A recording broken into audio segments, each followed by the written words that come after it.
आज मैं एक्सप्लेन करूंगा एक highly anticipated Tamil fantasy horror comedy film जिसका नाम है अगथैया। ब्लैक के बाद जीवा सर की दूसरी हॉरर मूवी है और इसी की तरह इसमें भी एक रियर खगोलीय घटना को फीचर किया गया है जिसे कहते हैं प्लेनेटरी अलाइनमेंट। और फैक्ट की बात यह है कि इसी साल 28 फेब को ही हुआ था और सेम डे पर एक फिल्म भी रिलीज हुई है। तो है ना कमाल की बात। तो चलिए बिना किसी देरी के जल्दी से वीडियो स्टार्ट करते हैं। तो फिल्म की शुरुआत में हमें एक बड़ी सी हवेली दिखाई जाती है जहाँ पर एक लड़की पियानो बजा रही थी, लेकिन पियानो बजाते बजाते उसके हाथों से खून आने लगता है और फिर वो पलट कर देखती है, यानी ये लड़की एक भूत है। इसके अलावा हम कुछ इजिप्शियन तांत्रिक लोगों को भी देखते हैं जो कि एक मम्मी के ऊपर मंत्र पढ़ रहे थे और ऊपर कुछ लोग फांसी पर लटके हुए भी दिखाई देते हैं। कुल मिलाकर ये हवेली हॉन्टेड है। यह हवेली एडविन डुप्लेक्स नाम के एक फ्रेंच ऑफिसर की हुआ करती थी, लेकिन उसके मरने के बाद अब ये उसकी वाइफ हेलन के नाम पर है। लेकिन हेलन अब यहाँ पर नहीं रहती और ये साल उसे बंद पड़ी है। लेकिन अगले दिन हम देखते हैं कि भाई यहाँ तो फिल्म की शूटिंग होने वाली है। अगथिया जो कि एक आर्ट डायरेक्टर है वो भी इस फिल्म में पैसे लगा रहा था। इनफैक्ट हवेली का रेंट और सेट का खर्चा भी वही उठा रहा था। फिल्म पहले से ही डिले चल रही थी और इसीलिए फिल्म का जो मेन प्रोड्यूसर था वो काफ़ी जल्दी में था। उसे अब ये फिल्म जल्द से जल्द निपटानी थी। वो अगथिया को कॉल करके बताता है कि फिल्म की हीरोइन और डायरेक्टर पौंडीचेरी पहुँच चुके हैं। अगथिया कहता है कि सर आप चिंता ना करें, सेट का काम भी 90% तक हो चुका है, 24 घंटे के अंदर हम शूटिंग स्टार्ट कर देंगे। तभी उनका एक कोवर्कर आकर अगथिया को बताता है कि हमें एक पुराना पियानो मिला है और उसे चलकर देखने के लिए कहता है। फिर अगथिया जाकर उस पियानो को देखता है जो कि आधा मिट्टी में दबा था। उसे पता चलता है कि पियानो काफ़ी पुराना है और पेरिस मेड है। स्टार्टिंग वाले सीन में वो भूत इसी पियानो को बजा रही थी, लेकिन वो बस विजुअल का पार्ट था। एक्चुअल में पियानो अब निकला है, लेकिन इसके निकलते ही हवेली के किसी कोने में एक भूत भी जाग जाता है। खैर अगथिया को फिर से प्रोड्यूसर का कॉल आता है। इस बार वो उसे ये बताता है कि जस्ट अभी उसे पता चला है कि हीरोइन तो डायरेक्टर के साथ शादी करके हनीमून पर निकल ली। अगथिया भी सुनकर शॉक हो जाता है कि अरे यार ऐसी भी क्या जल्दी थी उन्हें। लेकिन प्रोड्यूसर का यहाँ पर यह कहना था कि उस हीरोइन के बिना अब वो इस फिल्म को नहीं बनाएगा और शूटिंग कैंसिल कर देता है। अगथिया उसे काफ़ी रिक्वेस्ट करता है कि सर ऐसा मत कीजिए, मैं बर्बाद हो जाऊँगा, लेकिन प्रोड्यूसर उसकी एक नहीं सुनता और फ़ोन काट देता है। तभी अगथिया की मंगेतर वीना वहाँ पर आती है जो कि शॉपिंग करके आई थी। वो खुश होकर बताती है कि तुमने जो मुझे 50,000 दिए थे वो मैंने सारे खर्च कर दिए और देखो मैं कितना बढ़िया बढ़िया सामान लेकर आई हूँ, इससे तो सेट में 4 चांद लग जाएंगे। अब अगथिया तो पहले से ही बारह बैठा था तो फिर वो ये करता है। इसके बाद हमें संत कालंगी नाथर का मंदिर दिखाया जाता है जहाँ अगथिया के डैड, उसका फ्रेंड शंकर और मीना सब फिल्म के बंद होने से परेशान थे और अगथिया तो परेशान था ही। इस वक्त वो उस हवेली की ही ड्राइंग बना रहा था। इसी बीच अगथिया के डैड शंकर से कहते हैं कि देखना सब ठीक हो जाएगा, क्योंकि अगथिया के सर पर स्वयं कालंगी नाथर का आशीर्वाद है और उसे अगथिया के जन्म की कहानी सुनाते हैं। उस रात तेज बारिश हो रही थी। अगथिया की माँ को अचानक से लीवर पेन स्टार्ट हो गया था। अगथिया के डैड उन्हें कार्ट में हॉस्पिटल लेकर जा रहे थे, लेकिन उनका कार्ट मिट्टी में फंस जाता है और सामने कालंगी नाथर का मंदिर था। अगथिया के डैड को कुछ समझ नहीं आता तो अपनी वाइफ को लेकर मंदिर ही चले जाते हैं। तभी वहाँ पर एक डिवाइन लेडी आती है जो कि अगथिया के डैड को बताती है कि आपके बच्चे का जन्म एक खास नक्षत्र में होने जा रहा है, इसलिए आपका बच्चा काफ़ी स्पेशल होगा। फिर उस बच्चे की डिलीवरी भी करवाती है, लेकिन बच्चा विकृत और मरा हुआ पैदा होता है। इस पर अगथिया के डैड काफ़ी नाराज़ होते हैं कि भगवान आपने हमारे साथ ऐसा क्यों किया, और निराश होकर अपनी वाइफ को लेकर जाने लगते हैं। लेकिन तभी एक चमत्कार होता है। मूर्ति से तेज़ लाइट निकलकर अगथिया पर पड़ती है जिससे वो जिंदा भी हो जाता है और बिल्कुल ठीक भी हो जाता है। तो ये थी अगथिया के चमत्कारिक जन्म की कहानी। Now back to the main story. Veena सबको एक आइडिया बताती है कि क्यों ना वो इस हवेली को स्कैरी हाउस में बदलकर खुद का बिजनेस करें।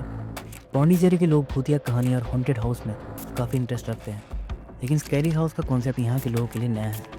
यहाँ के लोगों को ये बहुत पसंद आएगा और अगर ये चल पड़ा तो इससे हमारे फंसे हुए पैसे भी निकल आएंगे और बढ़िया कमाई भी हो जाएगी। अगथिया के डैड को तो आइडिया बहुत पसंद आता है। वो अगथिया से भी बोलते हैं कि वीना बिल्कुल सही कह रही है, लेकिन अगथिया इस पर कोई रिप्लाई नहीं करता। फिर अगले ही पल जब वो अपनी ड्राइंग देखता है तो स्ट्रेंजली हवेली का जो बंद गेट था अब वो खुला हुआ दिखाई देता है। अगथिया से कालंगी नाथर का ही चमत्कार और इशारा समझता है कि शायद वो भी यही चाहते हैं, इसीलिए वो भी वीना की बात मान लेता है। फिर अगथिया अपनी पूरी टीम को लेकर वापस उसी हवेली में जाता है जहाँ सब रिनोवेशन के काम में लग जाते हैं। उस पियानो को भी धो धा कर उस कैरी हाउस का ही पार्ट बना दिया जाता है। डर को बढ़ाने के लिए कॉन्जरिंग की नन भी प्लेस की जाती है और इन सब के बीच इन्हें हवेली से एक पुराना फिल्म कैमरा और एक फोनोग्राफ रिकॉर्डर भी मिलता है। फोनोग्राफ रिकॉर्डर पुराने ज़माने का एक ऑडियो प्लेयर होता है, तब इस तरह के सिलेंड्रिकल रोल को इसमें डालकर ऑडियो रिकॉर्ड करके सुना जाता था। खैर इन्हें समझ नहीं आता कि इसका क्या करना है।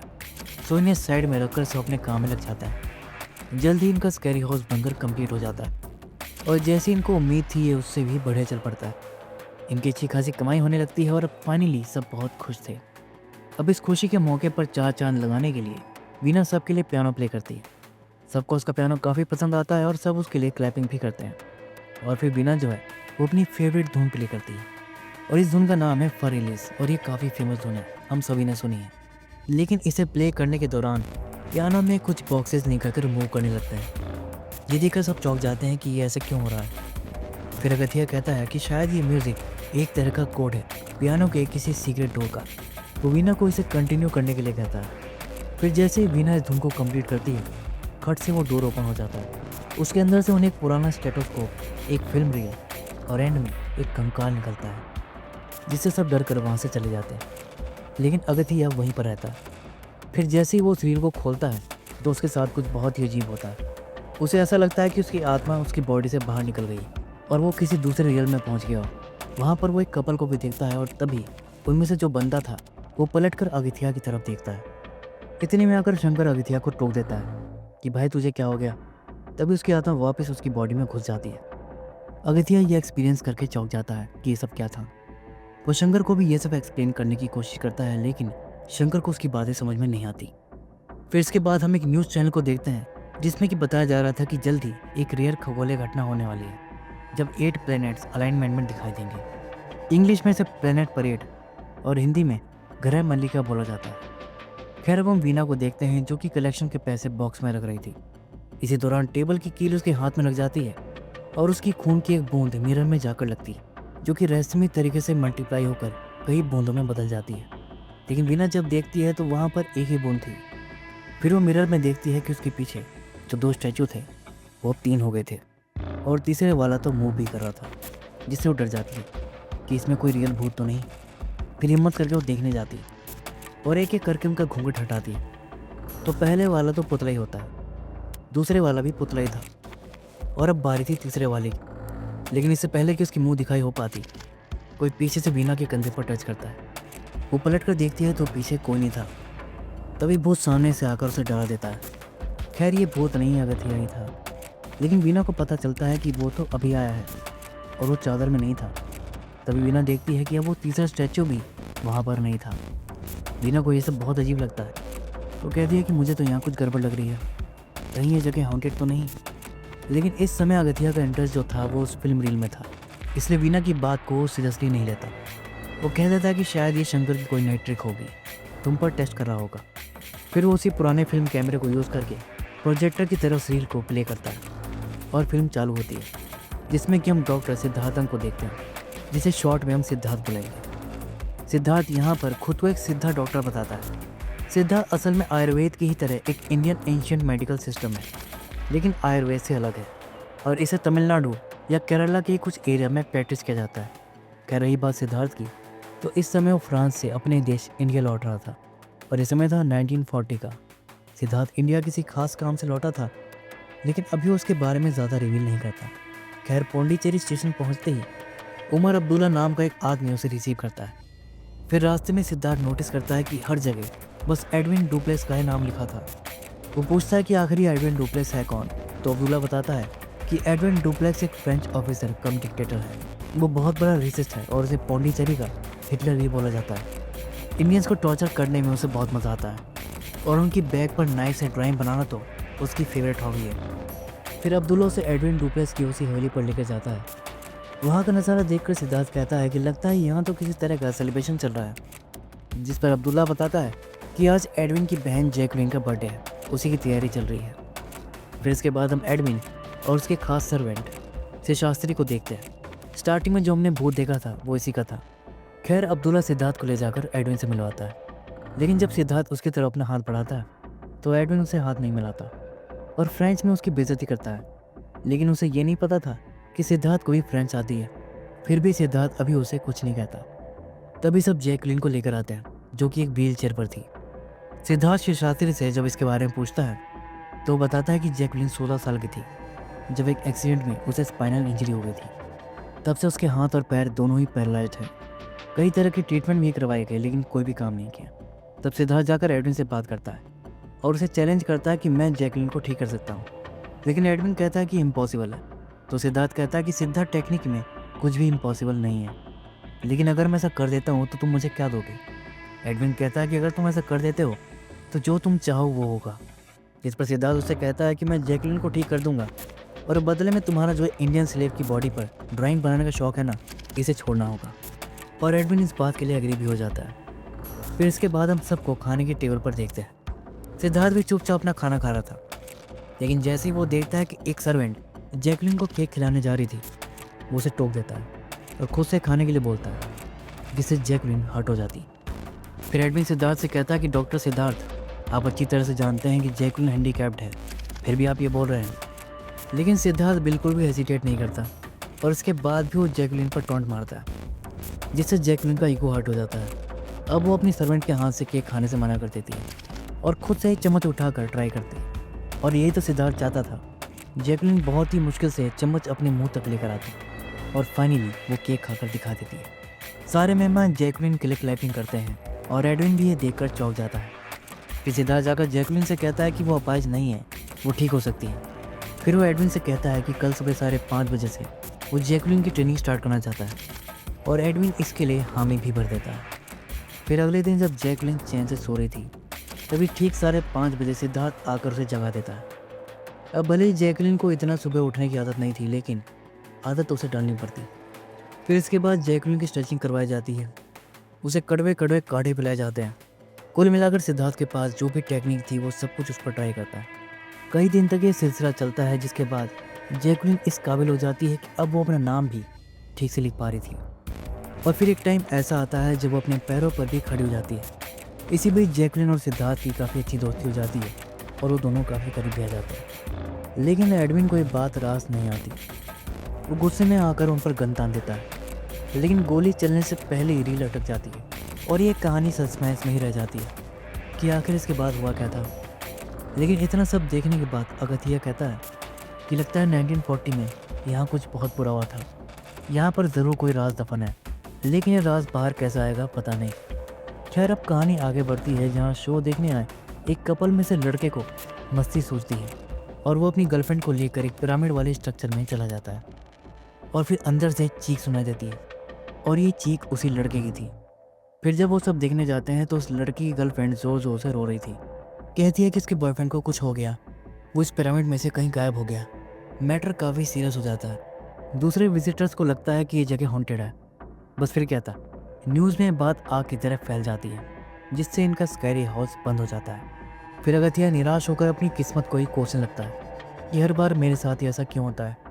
तभी उसे अपनी माँ की बात याद आती है, जो कहा करती थी कि चाहे कुछ भी हो जाए, हमें हमेशा पॉजिटिव रहना चाहिए। पॉजिटिव एटीट्यूड रखने वाला हर मुश्किल वक्त को भी पलट देता है। अब ये सब याद करके अगथिया खुद को पॉजिटिविटी से भरा ही था कि तभी ऊपर से कुल्हाड़ी आकर गिरती है। फिर जब वो उस कुल्हाड़ी को हाथ लगाता है तो उसमें कुछ विजुअल्स दिखाई देते हैं, जिसमें कि वो एक फ्रीडम फाइटर और उनके फॉलोअर्स को देखता है और फिर एंड में वो किसी की मौत भी देखता है। ये सब देखकर वो चौंक जाता है। फिर वो नोटिस करता है कि जिस जगह पर वो कुल्हाड़ी लगी थी उसके ठीक नीचे एक सीक्रेट बेसमेंट था। फिर जब वो वहाँ देखने जाता है तो उसे किसी की प्रेजेंस फील होती है, लेकिन उसे कोई भी दिखाई नहीं देता। तभी लद से एक बॉडी नीचे गिरती है और ये वही लड़का था जो गायब हो गया था। वो काफ़ी डरा हुआ था और अगथिया को पीछे देखने के लिए कहता है। अगथिया जब पलट कर देखता है तो उसे बीना दिखाई देती है और वो बहुत अजीब बिहेव करी थी। अगथिया जब उसे बीना कहकर बुलाता है तो वो कहती है कि मैं बीना नहीं हूँ, जैकलिन हूँ, और उन्हें वहाँ से जाने के लिए कहती है और बेहोश होकर गिर पड़ती है। इसके बाद अगथिया उसकी बॉडी से जैकलिन की आत्मा को निकल कर जाते हुए देखता है। फिर जब वीना को देखने जाता है तो नोटिस करता है कि वीना ने हाथ में कोई बुक पकड़ी हुई थी, जो कि असल में 1940 के टाइम की डायरी थी। फिर जब वीना को होश आता है तो अगथिया उसे बताता है कि उसे जैकलिन की आत्मा ने प्रोसेस कर लिया था।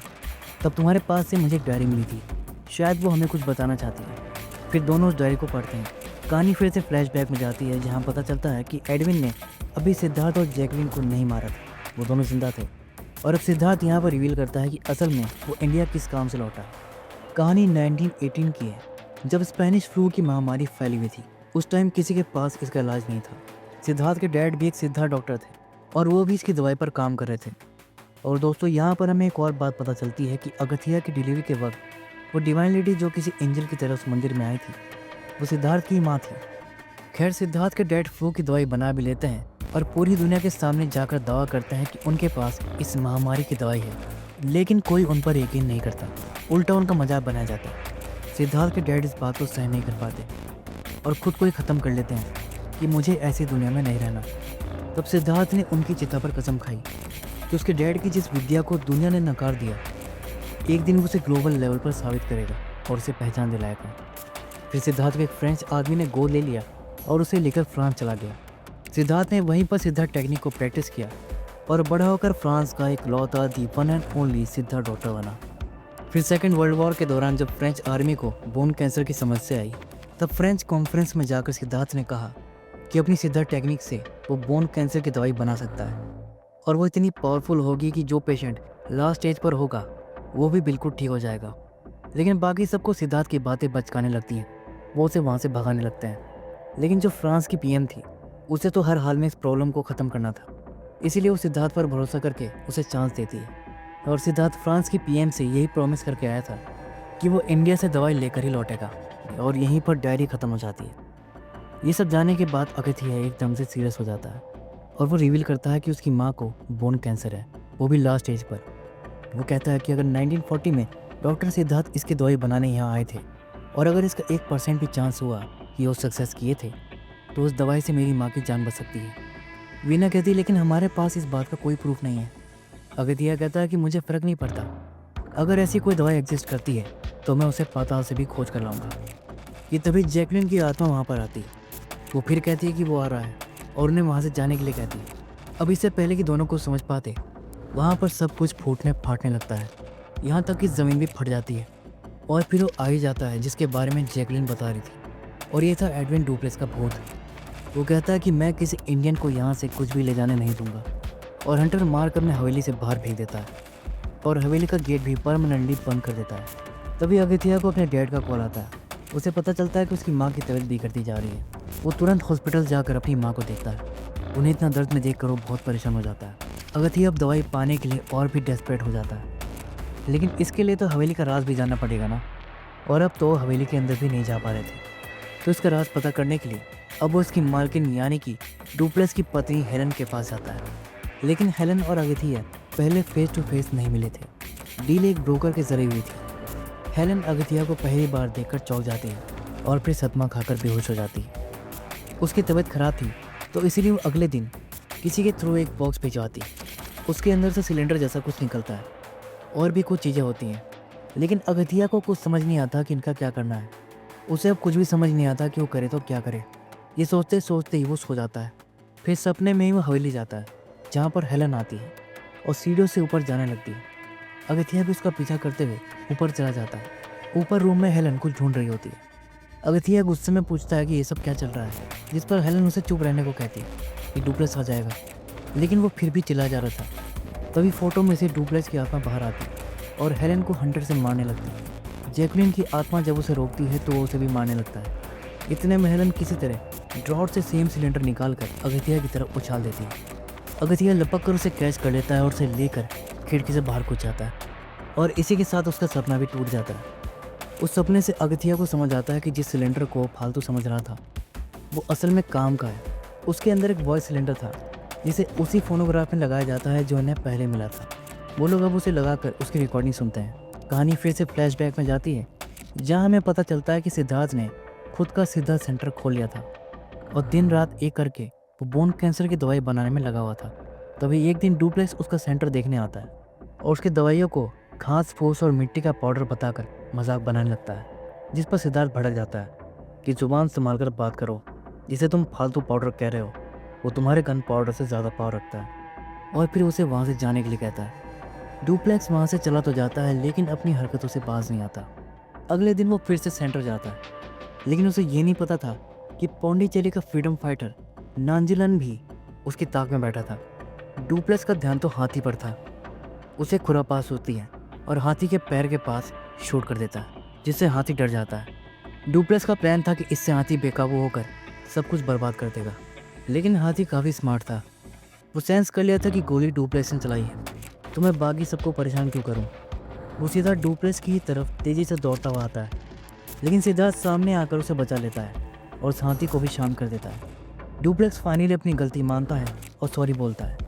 इन सब चक्कर में नांजीलान का प्लान भी फेल हो जाता है और वो वहाँ से चला जाता है। और इधर सिद्धार्थ और डुप्लेक्स की दोस्ती हो जाती है। डुप्लेक्स उसे अपने एक सीक्रेट बेसमेंट भी दिखाता है जो अंदर से किसी पिरामिड जैसा लग रहा था। डुप्लेक्स बताता है कि वो इजिप्शियन बिलीफ को मानता है जिसमें मरने के बाद भी लाइफ की बात की गई है और मरने के बाद वो भी किसी फैरो की तरह अपनी मम्मी बनवाएगा। इन सब के बीच सिद्धार्थ भी अपनी दवाई बनाने में लगा हुआ था और फाइनली वो कैंसर की दवाई बना भी लेता और अब वो फ्रांस लौटने की तैयारी में था। लेकिन फ्रांस जाने से पहले वो जैकलिन से जाकर मिलता है।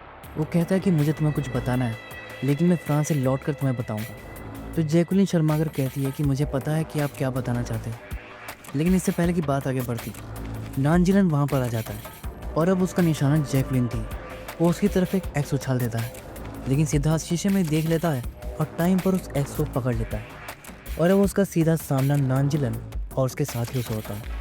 और यहाँ पता चलता है कि सिद्धार्थ डॉक्टर होने के साथ फाइटर भी बढ़िया था। वो नांजीलन और उसके साथियों को अकेला ही पीट कर घायल कर देता है। लेकिन फिर अगले ही पल उसे रियलाइज़ होता है कि ये मैं क्या कर रहा हूँ, अपने लोगों को पीट रहा हूँ। फिर उसके अंदर का डॉक्टर भी जाग जाता है और सबको अपने सेंटर ले जाकर उन्हें ट्रीटमेंट देता है। ठीक होते ही नांजीलन चुपचाप अपने आदमियों के साथ वहाँ से चला जाता है। फिर इन सब के बाद हम सिद्धार्थ और जैकलिन को साथ में देखते हैं। सिद्धार्थ उसकी आंखों पर पट्टी बांध के फोनोग्राफ की रिकॉर्डिंग सुनाता है जिसमें अपने दिल का हाल बता रहा था। जैकलिन वो सब सुनकर सेम सीन इमेजिन करती है जिसे अगथिया रील खोलने के बाद देखा था। तभी डुप्लेक्स आकर बताता है कि उसने सिद्धार्थ की टिकट करवा दी, लेकिन इन्हें ये नहीं पता था कि चोरी से नांजीलन भी हवेली में घुस आया था। तभी सिद्धार्थ को गोली लगती है और वो गिर पड़ता है। फिर तुरंत ही नांजीलन वहाँ से भाग जाता है। डुप्लेक्स जोर से चिल्लाता है कि नांजीलन ने डॉक्टर को गोली मार दी। ये सब सुनकर जैकलिन तुरंत अपनी आँख से पट्टी हटाती है। वो सिद्धार्थ को इस हालत में देखकर घबरा जाती है। डुप्लेक्स उसे तुरंत मदद बुलाने बाहर भेजता है। जैकलिन भागकर मदद लेने जाती है और रिकॉर्डिंग यहीं पर रुक जाती है। कहानी फिर से प्रेजेंट में आ जाती है जहाँ लोग बातें कर रहे थे तो मतलब नांजीलन ने सिद्धार्थ को मारा था। लेकिन तभी हेलन आकर बताती है कि सच नहीं है, गोली डुप्लेक्स नहीं चलाई थी और नाम नांजीलन पर लगा दिया, जबकि वो तो डुप्लेक्स को ही मारने आया था। और जैकलिन जब मदद लेने बाहर गई थी तब डुप्लेक्स सिद्धार्थ को बताता है कि वो उसे कभी एक्सेप्ट किया ही नहीं था और दोस्ती होती सब नाटक था। एक इंडियन कभी उसका दोस्त नहीं बन सकता, सिर्फ गुलाम बन सकता है। और वो तो ये बिल्कुल भी नहीं चाहता कि फ्रांस की पीएम यानी कि उसकी पीएम के सामने किसी इंडियन या उसकी दवाई का नाम हो। यहाँ तक कि वो उसका फॉर्मूला भी चुरा लेगा। कोई भी ये नहीं जान पाएगा कि ये दवाई इंडियन ने बनाई थी और वो इसे अपने नाम पर पेटेंट करवाएगा। तब मरते मरते सिद्धार्थ कहता है कि इसका अंजाम बहुत बुरा होगा और मैं एक दिन लौट कर तुझसे बदला लेने ज़रूर आऊँगा, जिस पर डुप्लेक्स हंसने लगता है। फिर जब तक जैकलिन मदद लेकर आती है, सिद्धार्थ ऑलरेडी ख़त्म हो चुका था। ये देखकर जैकलिन फूट फूट कर रोती है। फिर सिद्धार्थ की मौत की खबर जब फ्रांस पहुंचती है तो उसे फ्रॉड बताया जाता है कि दवाई नहीं बना पाया तो खुद को ही ख़त्म कर लिया। फिर डुप्लेक्स बाहर से इजिप्शियन ऑकल्टिस्ट बुलवा कर सिद्धार्थ की मम्मी बनवाता है और बाकायदा मंत्र पढ़वा कर उसके ताबूत को कुएं में डलवा देता है ताकि मरने के बाद वो कभी लौट कर ना सके। फिर सिद्धार्थ के लोगों को मारकर उसके सेंटर में भी आग लगा देता है। डुप्लेक्स की दरिंदगी यहाँ पर भी नहीं थमती। अब वो नांजीलन के सारे साथियों को मारकर उसे भी बंदी बना लेता है और उसकी आंखों के सामने ही उसकी फैमिली को फांसी से लटका देता है। फिर एंड में नांजीलन को भी शूट करके ख़त्म कर देता है। वहीं दूसरी तरफ जैकलिन को सच्चाई का पता लग गया था कि सिद्धार्थ को नांजीलन ने नहीं बल्कि डुप्लेक्स ने मारा है। ये सब सिलेंडर में रिकॉर्ड करके वो अपनी भाभी यानी कि हेलन को देकर कहती है कि वो किसी तरह फ्रांस की पीएम तक पहुंचा दे। फिर वो सिद्धार्थ की दवाइयाँ और फॉर्मूले वाले नोट्स भी डुप्लेक्स से चुरा लेती है। डुप्लेक्स समझ जाता है कि जैकलिन का ही काम है। उसे सब जगह ढूंढने लगता है, लेकिन जैकलिन उसे कहीं नहीं मिलती क्योंकि वो सारा सामान लेकर उसी पियानो में छुप गई थी। लेकिन समहाउ डुप्लेक्स को पता चल जाता है कि वो पियानो में छुपी है। फिर वो उसी धुन को प्ले करने लगता है, जिसे सुनकर जैकलिन काफ़ी घबरा जाती है क्योंकि अब वो पकड़ी जाएगी। धुन की कंप्लीट होते ही डुप्लेक्स उसे पकड़कर बाहर निकालता है और फिर उसे चाबुक से बुरी तरह से पीट कर टॉर्चर करता है और एंड में उसके गले में वही चाबुक लपेट कर उसका दम घोट कर उसे ख़त्म कर देता है और बॉडी को उसी पियानो में डालकर बंद कर देता है, जिससे हमें पता चलता है कि पियानो से जो कंकाल निकला था वो बेचारी जैकलिन का ही था। इतना सब करने के बाद भी डुप्लेक्स खुश हो रहा था, लेकिन अब उसके पाप का घड़ा भर चुका था। अचानक से उसकी हवेली पर अटैक होता है और ये अटैक फ्रीडम फाइटर की एक आर्मी ने किया था। जो नांजीलन की मौत से काफ़ी आक्रोश में थे। डुप्लेस के सैनिक लोग भी उन्हें हवेली में घुसने से नहीं रोक पाते। शिवशास्त्री ये सब जाकर डुप्लेस को बताता है तो बचने के लिए वो कॉफिन में छुपने की सोचता है, लेकिन दवाई और फार्मूला भी किसी इंडियन के हाथ ना लगे, इसलिए वो उन्हें भी कॉफिन में रख देता है और फिर उन्हीं के साथ वो उस कॉफिन में छुप जाता है। फिर शिवशास्त्री भी कॉफिन बंद करके किसी कोने में जाकर छुप जाता है। यहाँ पर डुप्लेस का प्लान काम कर जाता है। वो लोग उसे नहीं ढूंढ पाते, लेकिन शिवशास्त्री पकड़ा जाता है और वो उसे ख़त्म करके चले जाते हैं। तब तक डुप्लेस का भी दम घुटने लगता है। वो उसे खोलने के लिए शिवशास्त्री जोर जोर से आवाज़ लगाने लगता है, लेकिन वो तो पहले ही ख़त्म हो गया था। फिर इसी कॉफिन में दम घुटने की वजह से डुप्लेस भी ख़त्म हो जाता है। अकेली हेलन ही थी जो उस हवेली से बचकर निकलने में कामयाब हो पाई थी। ये सब जानने के बाद इन्हें समझ आता है कि अब दवाई इन्हें उसी कॉफिन से मिलेगी। अगथिया बिल्कुल भी टाइम ना वेस्ट करते हुए तुरंत महल के लिए निकलता है और गेट खोलने के लिए उस पर लात मार देता है, लेकिन गेट नहीं खुलता, बल्कि उल्टा वही पीछे जाकर गिरता है। तब अगथिया संत कालंगी को याद करता है और उनसे मदद मांगता है। कालंगी उसकी सुन भी लेते हैं और उसे मानसिक रूप के जरिए बताते हैं कि आज थोड़ी देर में ही ग्रह मल्लिका का योग बनने वाला है। इसके दौरान बड़ी से बड़ी इवल फोर्स भी वीक हो जाती है, लेकिन इसका असर सिर्फ 11 मिनट तक ही रहने वाला है। इसी दौरान तुम्हें अपना काम खत्म करके उस शैतान डुप्लेस की बॉडी को जलाना होगा, नहीं तो पहले से भी ज़्यादा पावरफुल होकर लौट आएगा और फिर उसे रोकना बहुत मुश्किल हो जाएगा। फिर अगथिया देखता है कि योग का असर शुरू हो चुका था। अब वो हवेली का गेट इजीली खोलकर अंदर घुस जाता है और फिर अंदर जाकर उस कॉफिन को भी ढूंढ ही लेता है, लेकिन हर तरह की कोशिश करने के बाद भी वो उसे खोल नहीं पाते। तभी वो नोटिस करते हैं कि कास्केट के चारों तरफ जो लॉयन के स्टैचू बने थे, उनमें से एक लॉयन अलग डायरेक्शन में देख रहा था। वहाँ पर एक बड़ी सी चेन लगी थी। अगथिया तुरंत समझ जाता है कि इस चेन को खींचने से ही ये कासेट खुलेगा। बस फिर क्या था, अगथिया उछलकर उस चेन पर लटक जाता है, लेकिन वो बहुत भारी था। वीना और शंकर भी उसे खींचने में हेल्प करते हैं और फाइनली वो कासेट खुल जाता है।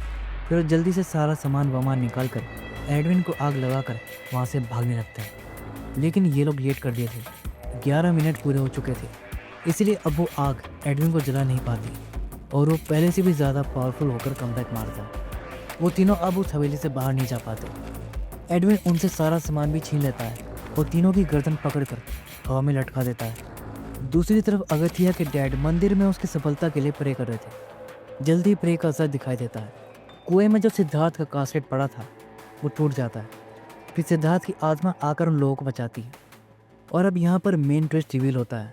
सिद्धार्थ बताता है कि अगथिया असल में नांजीलन का ही पुनर्जन्म है, इसीलिए हेलेन उसे अचानक देखकर चौंक गई थी। सिद्धार्थ बताता है कि उसका जन्म एडविन को ख़त्म करने के लिए हुआ है। पिछले जन्म में तो तुम भारत माँ के लिए उससे लड़ते हुए शहीद हो गए थे, लेकिन इस जन्म में तुम उसे हरा कर अपनी माँ को बचाओ। फिर अगथिया के अंदर नांजीलन की आत्मा आ जाती है और अब वो नांजीलन बन के ही डुप्लेक्स से लड़ता है, लेकिन डुप्लेक्स उस पर भारी पड़ रहा था, तो सिद्धार्थ भी उसकी हेल्प करता है। फिर दोनों एक साथ डुप्लेक्स का सामना करते हैं और अब सिद्धार्थ देसी डॉक्टर स्ट्रेंज बन जाता है और डुप्लेक्स को जकड़ लेता है।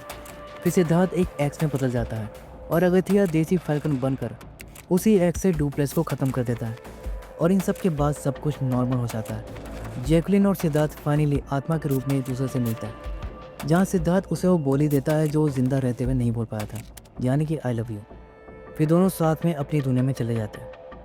लास्ट में अगथिया अपनी माँ को सिद्धा क्लिनिक लेकर जाता है और डॉक्टर्स को वो दवाइयाँ दे देता है, जिससे उसकी माँ का इलाज किया जाता है और वो बिल्कुल ठीक हो जाती है। और इसी के साथ ये फिल्म यहीं पर दी एंड हो जाती है। तो दोस्तों, ये थी अगथिया मूवी की एक्सप्लेनेशन। उम्मीद है कि वीडियो आपको पसंद आई होगी। तो फिर मिलूंगा अगली वीडियो में, तब तक के लिए take care and keep watching.